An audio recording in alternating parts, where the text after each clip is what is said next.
watching out for you. A Fox 5 ITeam investigation. The makers of electronic cigarettes win big in federal court. A unanimous appeals court decision means the battery-powered smokes will be regulated like real cigarettes, not like real drugs. The ITeam's Dana Fowle has followed this controversial debate. She's here now to bring us up to date. Dana. Well, a lot of people are smoking these electronic cigarettes as an alternative to smoking the real thing. They think they're less harmful. But in order to know, the government argued they really needed to undergo rigorous scientific testing. Well, the court disagreed, and it was a local man who led that charge. You're a guy from Alpharetta. You beat the federal government. Yeah, I mean, it was a tough fight. Ray Story runs an electronic cigarette company, Smokeless Cigarettes, charged by a battery with no tar, only nicotine. They come in light or strong, even menthol flavored, just like real cigarettes, but they aren't.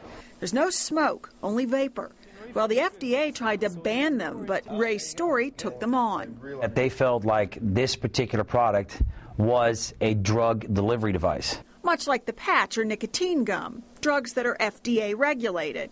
A federal appellate court disagreed with the government, instead saying these battery-operated smokeless devices are derived from tobacco and are more like old-fashioned cigarettes. A win for Ray Story. But for Dr. Michael Erickson, it's a very controversial issue. A public health policy expert, well, he calls it a loss for those who want tighter regulation on this new way to smoke. The cons are that e-cigarettes are going to be treated like cigarettes and smokeless tobacco.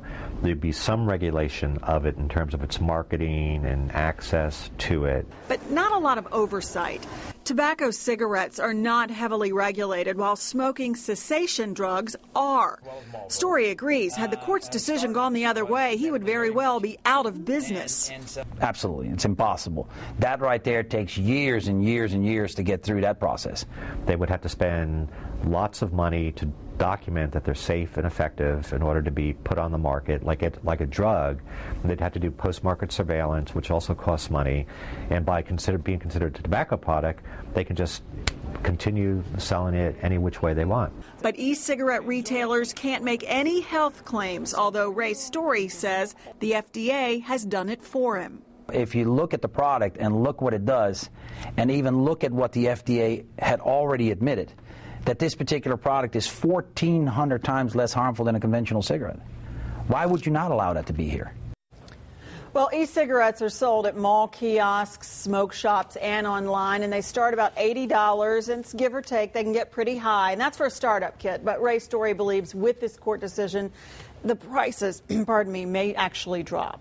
But let's be clear, there's not a speck of tobacco in this. It's just the nicotine, right? I know, it's kind of confusing. You're right. But Dr. Erickson said the court's decision is simply not based on science or even common sense, but instead on previous case law.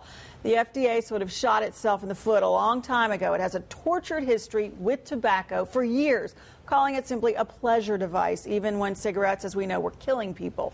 So now they're trying to switch gears, and the court says, no, there's too much legal precedent. So it's a legal case. It's one of those, when you just look at the face of it, doesn't really make a lot of sense to a lot of people, but legally, that's the way it falls. All right. Dana, thanks.